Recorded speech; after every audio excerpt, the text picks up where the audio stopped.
ইন্নী ওয়াজ্জাহতু ওয়াজহিয়া লিল্লাযী পরে নামাজ শুরু হয়, এটার নাম দিছে মুসল্লার দোয়া। আজান শুরু হলো বেদাত দিয়া, নামাজ শুরু হলো বেদাত দিয়া। বেদাতি কর্ম করলে ইবাদত কবুল হবে না। ফজরের নামাজে মুয়াজ্জিন বলবে আসসালাতু খায়রুম মিনান নাওম, বলবে না? আমরা কি বলবো? এবার আপনাদের কাছ থেকে একটা ফতোয়া জানতে চাই, শুয়ে যদি নামাজ পড়ে চিত হইয়া শুইবে না কাত হয়ে? হাত তুললে সুন্নি, হাত না তুললে কি ওয়াহাবি? আরে সোরের মায়ের বড় গলা। আবার আমরা যারা হানাফি আছি আমরা কই জোরে আমিন কইলে গলায় ধাক্কা মারবা, নামাজের পরে দৌড়বা, পাইলি কই? এমন কথা বলার আলেমও আছে না নাই? কই যে জোরে আমিন বলবে তাকে বলবা আমাদের মসজিদে তুমি আইবা না। আস্তাগফিরুল্লাহ। বরং উলামায়ে হানাফি মাযহাবের ফতোয়া হলো যদি 2 রাকাত পড়ার পরে 3 অথবা 4 রাকাত বিশিষ্ট নামাজে আত-তাহিয়াতুর পরে দুরূদ পড়ে তাকে সাউ সেজদা দিতে হবে। কেন? পড়লি জরিমানা দে। তুমি সফল হতে চাইলে তোমাকে নামাজ পড়তেই হবে। যার নামাজ নাই তার আসলে ঈমানটাই ঈমান ধরা যায় না, ছোঁয়া যায় না, দেখা যায় না, দেখানো যায় না। ঈমানের আলামত কিন্তু আছে, সিমটম দেখে বুঝে নিতে হবে। ছেলে সিনার আলামত আছে, মেয়ে সিনার আলামত আছে, বাঘ বল্লুক সিংহ সিনার আলামত আছে। কান দেখলে বোঝা যায় এটা ছাগলের কান, কান দেখলে বোঝা যায় এটা হাতির কান। লিকুল্লি শাইইন আলাম ওয়া আলামুল ঈমান ইস-সালাহ। সব জিনিস সিনার আলামত আছে, ঈমান সিনার আলামতের নাম হলো নামাজ। মান তারাকা সালাতাম মুতাআম্মিদান ফাকাদ কাফার। হাদিস হলো যে ইচ্ছা করে নামাজ ছেড়ে দেয় সে কুফরি করে। সহিহ মুসলিমের রওয়ায়াত, ইন্না বাইনাল মারই ওয়াশ শিরকি তারকাস সালাত। একজন মানুষ মুমিন না মুশরিক, ঈমানওয়ালা না ঈমান হারা, তা সিনার আলামত শুধুই নামাজ। দেহের মাঝে মাথা যেমন, দিনের মাঝে নামাজ তেমন। কল্লা যদি আলাদা করে নেও বডিটা কার চেনা যাবে না। তোমার জীবন থেকে নামাজ আলাদা হলে তুমি নবীর উম্মত, রাসূল তোমাকে চিনবে না। মা আয়েশাকে বিশ্ব নবী বলেছেন, আমি আমার উম্মত ডেকে ডেকে হাউজের পানি পান করাবো, আমার উম্মতের জন্য সুপারিশ করব। মা আয়েশা বলেন কেমনে চিনবেন? ঈসা থেকে আদম পর্যন্ত সব নবীর উম্মত থাকবে হাসরের ময়দানে, চিনবেনটা কেমনে? রাসূল বলেন ইন্নাহুম ইউদাউনা ইয়াউমাল কিয়ামা গুররান মুহাজ্জালিনা মিন আসারিল উজুহ। আমার উম্মত নামাজ পড়ার জন্য ওযু করেছে, ওই ওযুর জায়গা থেকে কিয়ামতের দিন নূরের আলো বের হবে। যার নামাজ নাই তার আলো নাই। এজন্য তো নামাজ এমন এক ইবাদত যেটা জীবন থেকে কখনো পৃথক হবে না। রোজা পৃথক হতে পারবে, অসুস্থ রোগী রোজা কাজা করার অনুমতি আছে না নাই? আছে। মান কানা মিনকুম মারিদান আও আলা সাফারিন ফাইদ্দাতুম মিন আইয়ামিন উখার। অসুস্থ পরে রাখো। এমন অসুস্থ জীবনে আর সুস্থ হবে না, সম্ভাবনা নাই। ফিদিয়াতুন তুআমু মিসকিন। প্রতি রোজার বিনিময়ে একজন ফকিরকে দুবেলার খাবার দিয়ে দাও।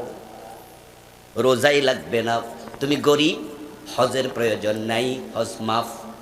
তুমি যাকাত খাবে, গরিব মানুষ, যাকাত দেয়া দরকার নাই, উল্টা খাও। গরিব হলে হজ মাফ হয়ে যায়, যাকাত মাফ হয়ে যায়, অসুস্থ হলে রোজা মাফ হয়ে যায়। কিন্তু নামাজ এমন এক ইবাদত মাপের কোনো সিস্টেম নাই। আরে ভাই আপনার হাঁটু কেটে গেছে, হাত কেটে গেছে, ডাক্তার এখান দিয়ে যদি কাইটা ফেলে দেয় মরবেন না বাঁচবেন। হাঁটু এখান দিয়ে কেটে ফেলে দেয় মরবেন না বাঁচবেন, কিন্তু কল্লা কাটলে মরবে। নামাজ এমন এক ইবাদত কল্লার মতো, মাথার মতো, এটা জীবন থেকে আলাদা হলে ঈমান বাঁচবে না। এই জন্য আপনি অসুস্থ হলে কি করবেন? ইসলাম বলে সল্লি কায়মা, দাঁড়ায়া নামাজ পড়ো। ফাইন লাম তাস্তাতি ফাকায়দাও, তুমি দাঁড়ানোর ক্ষমতা নাই, নামাজ মাপ নাই, এবার বসে বসে পড়ো। ইল্লা আলা জানবিন, তোমার বসে পড়ার ক্ষমতাও নাই, মাপ হবে না, আরে মাপের সিস্টেম নাই, তোমাকে শুয়ে হলো নামাজ পড়তে হবে। এমন অসুস্থ, এমন অ্যাক্সিডেন্ট, গায়ের মাঝে তেল পরে গরম পানি পরে পুরা দেহর চামড়া উঠে গেছে, ডাক্তার আপনাকে এমন ভাবে ব্যান্ডেজ করলো যে আপনার 1 মাস পানি টাচ করা নিষেধ। ইসলাম বলে পানি ইউজ করতে পারবা না, তায়াম্মুম করে হলেও পড়তেই হবে, তখনও মাপ নাই। তুমি এমন জায়গায় যাচ্ছ, সাগরের মাঝখানে যায় লঞ্চটা ডুবে গেছে, সাঁতার কাটছো, জীবন মৃত্যুর সন্ধিক্ষণে অবস্থান, বাঁচতে চাও, বাঁচতে চাও, সাঁতার কেটে কেটে তীরের সন্ধান করছো, ওই অবস্থায় হুঁশ এখনো আছে, হুঁশ যায় নাই, চোখে দেখতে পাচ্ছ সূর্য ডুবে যাচ্ছে, শরীয়তের বিধান হলো ওই টাইমে ইশারায় হলো নামাজ পড়ে নাও, তখনও মাপ নাই।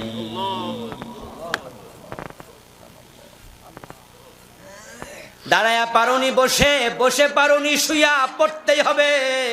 এবার আপনাদের কাছ থেকে একটা ফতুয়া জানতে চাই, শুয়ে যদি নামাজ পড়ে চিত হইয়া শুইবে না কাত হয়ে?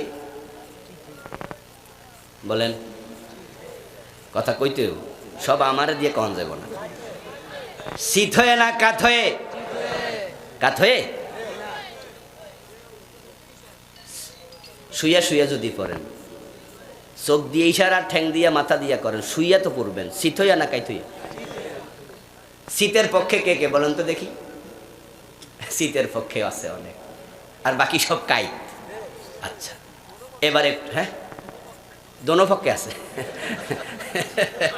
না, দুইটার পক্ষে থাকা যাবে না। আচ্ছা, এবার বলুন তো আমার ভাই, নামাজের মাঝে চেহারা থাকবে কোন দিকে? কেবলার দিকে, ঠিক আছে? পশ্চিম, বাংলাদেশে পশ্চিম বলে অসুবিধা নাই, পশ্চিম দিকে, কেবলার দিকে। আচ্ছা, আপনি শীত হলে চেহারা কি কেবলা কি উপরে? আল্লাহর বক্তব্য, ফাওয়াল্লু ওয়াজহাকা ফাওয়াল্লি ওয়াজহাকা শাতরাল মসজিদিল হারাম, আইনামা তুওয়াল্লু ফাওয়াল্লু উজুহাকুম শাতরাহু। আল্লাহর বক্তব্য হলো, তুমি যেখানে থাকো নামাজে তোমার চেহারা কাবার দিকে ফিরাও। কাবার দিকে চেহারা ফিরানো নফল না ফরজ? আপনি শীত হলে তো ফরজ শেষ। যদিও বাংলাদেশের অনেক মানুষই মাসালাটাতে পেঁচ লাগায়, শুধু এক মাসালায় নামাজে পেঁচ লাগে নাই, নামাজে পেঁচ লাগছে শত শত মাসালায়। আরে ভাই, পেঁচের কারণে তো নামাজি সুদ খায়, পেঁচের কারণেই তো নামাজি ঘুষ খায়, ওই পেঁচের কারণে নামাজি ওজনে কম দে, মালে বেজাল দে, নামাজি পরের জমি দখল করে, বাপ মরছে 10 বছর হইয়া গেছে, নামাজি ভাই বোনের জমিটা দেয় না, এমন নামাজি আছে না নাই? জমি চাইলে বড় চোখ দিয়া ধমক মারে, এই জমি নিলে তোদের সাথে আর আমার কোনো সম্পর্ক নাই। অথচ আল্লাহর বক্তব্য, ইন্নাস সালাতা তানহা আনিল ফাহশাই ওয়াল মুনকার, বাংলা অর্থ হলো নিশ্চয়ই নামাজ মানুষকে অন্যায় থেকে ফিরায়া রাখে। তো আল্লাহ তাআলা বলে নামাজ অন্যায় থেকে ফিরায়। বাংলাদেশের নামাজি তার নামাজ সুদ থেকে ফিরায় না, ঘুষ থেকে ফিরায় না, হারাম থেকে ফিরায় না, এর কারণ তার নামাজটা রাসূলের নামাজের মতো না।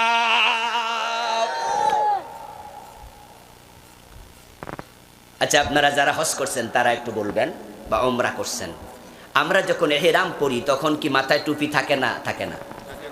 থাকে না। ইহরামের কাপড় পরার পরে মাথায় টুপি নাই, অথচ টুপি মাথায় দেয়া সুন্নাত। এর কারণ বিশ্বনবী ইহরাম পরার পরে টুপি মাথায় দেন নাই, তাই আমরাও দেব না। আমরা যখন আরাফার মাঠে থাকি, মাগরিবের টাইমে আমরা মুজদালিফায় রওনা দেই না? মাগরিবের নামাজটা কি আমরা আরাফায় পড়ি? কোথায় পড়ি? মুজদালিফায় যেতে যেতে রাতের 12টা বাজে, 1টা বাজে, তো মাগরিবের নামাজ বুঝি 12টা বাজে কেউ পড়ে? আমরা সবাই বলি এটাই নিয়ম।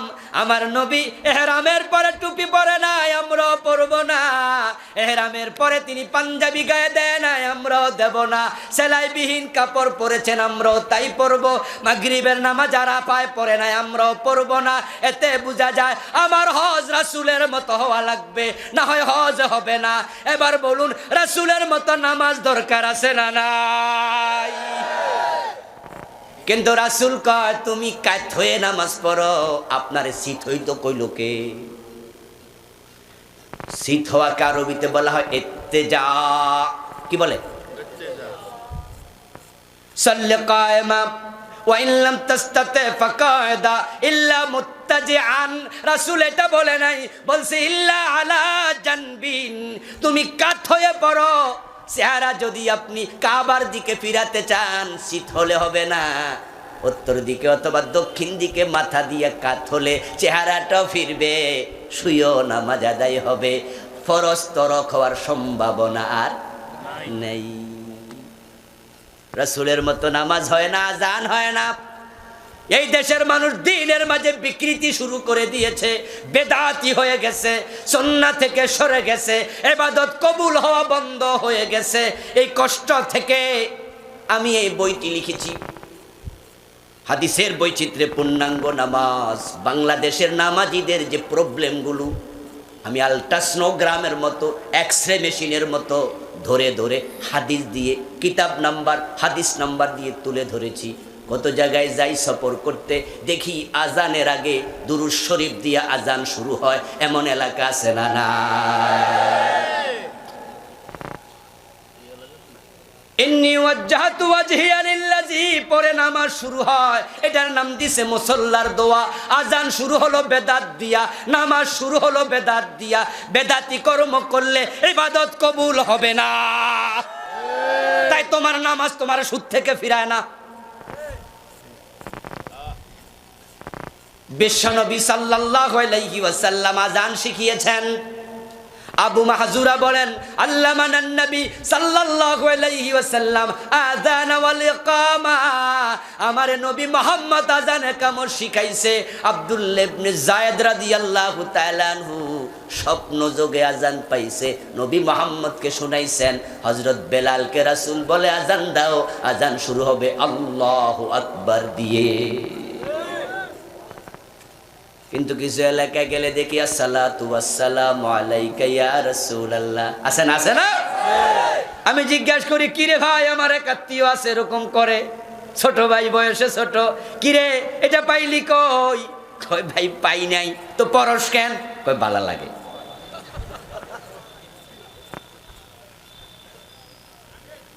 আমার বন্ধু, আপনাদের অনেকে বলবেন আজানের আগে দুরূদ শরীফ পড়ে হুজুর, অসুবিধা কি? আমি বলবো দোস্ত শোনো, 2 রাকাত নামাজের পর আত্তাহিয়াতু আছে মাগরিবের ফরজের। আত্তাহিয়াতু আবদুহু ওয়া রাসূলুহু, অতটুকু শেষ করে তোমাকে দাঁড়ায়া যেতে হবে, ঠিক না? যদি কও দুরূদ শরীফটা পড়া লই, নামাজ হবে? বরং উলামায়ে হানাফি মাযহাবের ফতোয়া হলো, যদি 2 রাকাত পড়ার পরে 3 অথবা 4 রাকাত বিশিষ্ট নামাজে আত্তাহিয়াতুর পরে দুরূদ পড়ে, তাকে সাউ সেজদা দিতে হবে। কেন? পড়লি জরিমানা দে।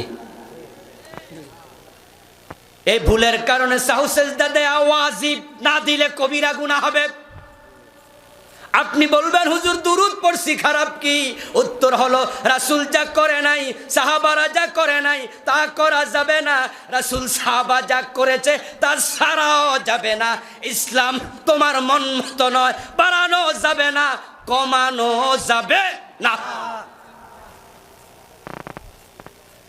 এখন রাসূল বলে, তোমরা আজান যখন শুনবা, ফাকুলু মিসলা মা ইয়াকুলুল মুয়াজ্জিন, মুয়াজ্জিনের মতো তোমরাও জবাব দিতে থাকো। আজানের জবাব আছে না নাই? মুয়াজ্জিন বলে আল্লাহু আকবার, আমরা কি বলবো?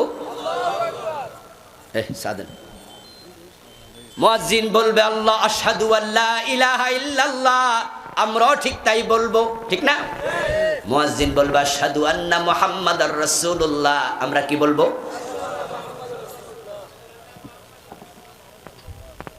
আমাদের দেশের অধিকাংশ মানুষ কি বলে? সাল্লাল্লাহু আলাইহি ওয়াসাল্লাম দুরূদ শরীফ পড়ে। অথচ রাসূল বলে ফাকুলু মিসলা মা ইয়াকুলুল মুয়াজ্জিন, মুয়াজ্জিন যা বলে তোমরাও তাই বলো। এখানে আপনারা দুরূদ পড়তে বলা হয়নি, আপনিও বলবেন আশহাদু আন্না মুহাম্মাদার রাসূলুল্লাহ। এরপরে মুয়াজ্জিন বলবে হাইয়া আলাস সালাহ, নামাজে আসো। আপনি যদি বলেন হাইয়া আলাস সালাহ, তুমিও আসো, অসুন্দর। তাই বিশ্বনবী বলেন এখানে তুমি বলবে লা হাওলা ওয়ালা কুওয়াতা ইল্লা বিল্লাহ।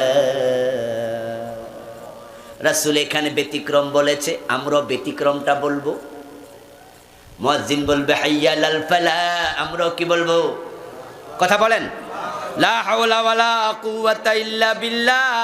আমরা এখানে হাইয়া আলাল ফালাহ বলবো না। ফজরের নামাজে মুয়াজ্জিন বলবে আসসালাতু খায়রুম মিনান নাওম, বলবে না? আমরা কি বলবো? এখানে দেখেন উলামায়ে কেরাম, আমরা নিজেরা যারা, অনেকে জানে না, চুপ করে আছে, কিন্তু আমরা যারা জানি অধিকাংশই বলেছি সাদাকতা ওয়া বারিদিতা।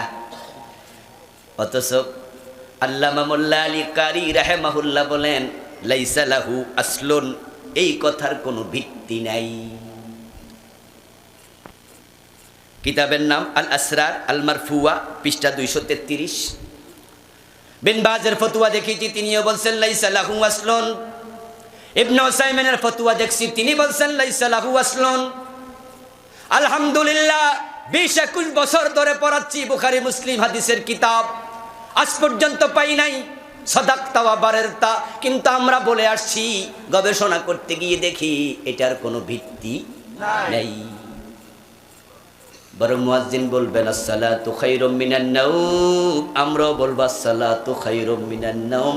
সত্য কথা, ঘুমের চেয়ে নামাজ উত্তম। তারপরে আজান শেষ হবে। আজান শেষ হওয়ার পরে কি করবেন? এখন আজান শেষ হওয়ার পরে আমরা দোয়া শুরু করি, অথচ রাসূলের বক্তব্য সুম্মা সাল্লু আলাইয়া। আজান শেষ হওয়ার পরে এবার দুরূদ শরীফটা পড়ো, যেইটা পড়ো না ওইটা বাকি রইছে। দুরূদটা আছে সুম্মা লিত্তারাখি, এগুলো হরফে আতফ। উলামায়ে কেরাম জানে 10টা, ওয়াও ফা সুম্মা হাত্তা ইম্মা আমবাল্লা, লাকিন 10টা হরফে আতফ। ওয়াউলিল জামে ফালিল ফাউরে সুম্মা লিত্তারাখি, বালাগাতের কিতাব, নাহুর কিতাবের মাঝে এগুলো আছে। সুম্মা মানি একটা কাজ শেষ করে কিছুক্ষণ পর আরেকটা শুরু করবা। আজান শেষ, জবাব শেষ, এবার আগে দুরূদ পড়ো, তারপরে দোয়া করো। এই সুন্নাহটা বাংলাদেশে মরে গেছে, এই সুন্নাহটা মরে গেছে। আমার বন্ধু, আপনি আবার দুরূদ শরীফ পড়বেন, তারপরে এবার দোয়া হবে। এই দোয়ার মাঝে বিকৃতি, অনেককে দেখা যায় আজানের দোয়া হাত তোলা দিয়া পড়ে, আছে না নাই? হাত তোলা দিয়ে আজানের দোয়া। আমার বন্ধু, এই হাত যদি না তোলেন তাহলে কইব ওয়াহাবি, ঠিক না? হাত তুললে সুন্নি, হাত না তুললে কি ওয়াহাবি। আরে চোরের মায়ের বড় গলা। যারা সুন্নাহ থেকে সরে গেছে, বেদাতি, তাদের নাম হয়ে গেছে সুন্নি। যারা সুন্নাহ মানে তারা হয়ে গেছে ওয়াহাবি। অসুবিধা নাই, আমরা ওয়াহাবি হতে চাই। ওয়াহাব কার নাম? আল্লাহর নাম। জোরে বল, ওয়াহাব কার নাম? ইন্নাকা আনতাল ওয়াহাব, এটা আল্লাহর নাম। তো আপনি যদি ওয়াহাবি হন, বাংলা অর্থ হলো আল্লাহওয়ালা। বাংলা অর্থ কি? আল্লাহওয়ালা। তোরা আপনারা না বুঝা যদি আল্লাহওয়ালা কয়, অসুবিধা আছে? আমার বন্ধু বিশ্বনবী হাত তুলেছেন যেখানে, আমরা তুলব সেখানে। সালাতুল ইস্তিসকায় রাসূল হাত তুলেছেন, যুদ্ধের মাঠে রাসূল হাত তুলে দোয়া করেছেন। আল্লাহর হাবিবের কাছে কেউ যেন তাৎক্ষণিক দোয়া চাইতো, তিনি হাত তুলে দোয়া করতেন। জুমার দিন খুতবা চলছে, এক সাহাবী বৃষ্টির জন্য দোয়া চেয়েছে, রাসূল খুতবার মাঝখানে হাত তুলে দোয়া করেছেন। রাসূল দোয়া পড়েছেন খাওয়ার আগে, দোয়া পড়েছেন খাওয়ার শেষে, দোয়া পড়েছেন মসজিদ মসজিদে ঢুকতে, দোয়া পড়েছেন মসজিদ থেকে বের হতে, গাড়িতে উঠতে দোয়া আছে না নাই? গাড়ি থেকে নামতে আছে না নাই? হাত তুলছেন কয়দিন? খাওয়ার সময় দোয়া আছে, মসজিদে ঢুকতে আছে, হাত তুলছেন। তো দোয়া যদি হাত তোলাই লাগে, এটাই আদব হয়, তোলেন না কেন? টয়লেট থেকে বের হতে দোয়া আছে না নাই? ওই সময় যদি হাত মুছতেন কি হইতো?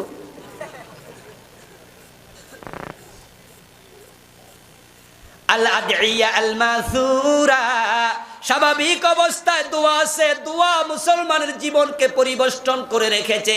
স্ত্রীর বিছানায় স্বামী যখন যাবে তখনও দোয়া আছে না নাই?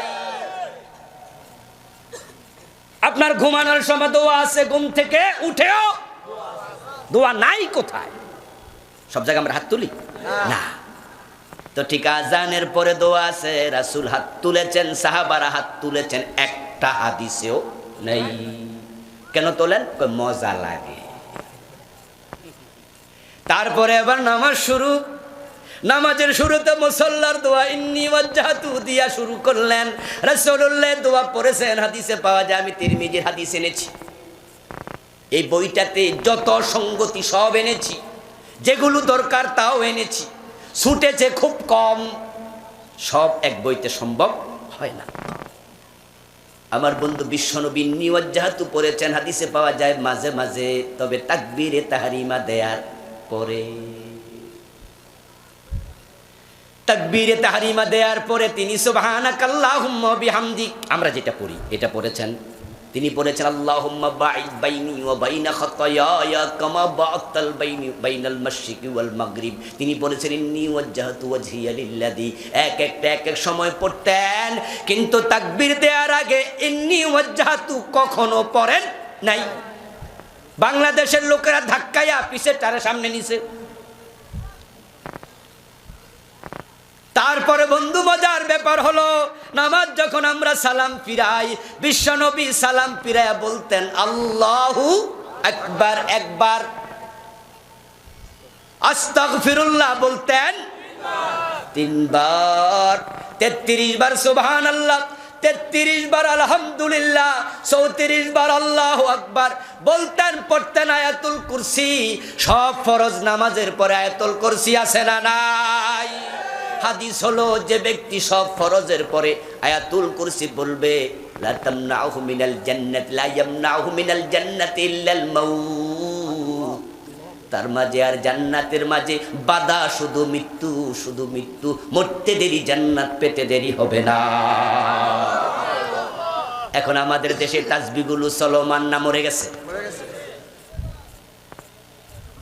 এই তাসবিহ পড়ার সময় নাই, সালাম ফিরে দোয়া করো। দোয়া না করলে চাকরি থাকবে না। এখন ইমাম সাহেব হুজুর দোয়া করতে হবে, সেক্রেটারির মা মারা গেছে, 500 টাকা হাদিয়া দিছে, হুজুর তাবারুকও আছে, উনি মাগরিবের সালাম ফিরাইয়া আবার দোয়া শুরু করছে। এত জোরে সাউন্ড বক্স দিয়া যাদের 2 রাকাত 1 রাকাত ছুটে গেছে, হুজুরের দোয়ার ধাক্কায় কেরাত পড়ার সুযোগটাই নেই। হুজুর তো ব্যস্ত আছে, সেক্রেটারির মারে জান্নাতুল ফেরদাউসে ধাক্কায়া ঢুকাইব, আর এখান দিয়ে মুসল্লির কেরাতই পায় না, ছুটা ধাক্কার সাথে কেরাত বলে যাচ্ছে। আপনার আমার ব্যস্ততার কারণে ইমাম সাহেব হুজুর আল্লাহুম্মা আমিন বলে সালাম ফিরাইয়া দিল, দোয়া সালাইয়া, দোয়া হাত মুছার সাথে সাথে সবাই গেছে খাড়াইয়া। রাসূলের জীবনে নিত্য নৈমিত্তিক সুন্নাহগুলোর খবর আর নেই। ইমামও পড়ে না, মুসল্লিও পড়ে। আমার বন্ধু, নামাজের ভিতরে এখন মাসালা, এই দেশে এমন ভাবে আজকে ফতুয়া চলছে নামাজ নিয়ে, এমন ঝগড়া ফাসাদ, ফতুয়ার কারণে মসজিদ পর্যন্ত আলাদা হয়ে যাচ্ছে। মসজিদের নাম দেখি আহলে হাদিস মসজিদ, আস্তাগফিরুল্লাহ। কয়দিন পরে নাম দিব হানাফি মসজিদ, কয়দিন পরে দিব শাফি মসজিদ। মসজিদ তোমার আলাদা করে ইসলামকে বিভক্ত করে ফেলছো। নামাজ তোমাদেরকে বিভেদ শিখায় না ঐক্য শিখায়? নামাজ ঐক্যের সবচেয়ে বড় মাধ্যম। দিন 5 বার আল্লাহ একত্র করে দেয়, কাঁধে কাঁধ মিলে দাঁড়ায় যাও, নামাজ পড়ো। আফসোস মুসলমান, আজকে সে নামাজ নিয়ে ফতুয়া। এ মিয়া, আহলে হাদিস মসজিদ কেন? কয় হুজুর আমরা জোরে আমিন কইতে দেয় না।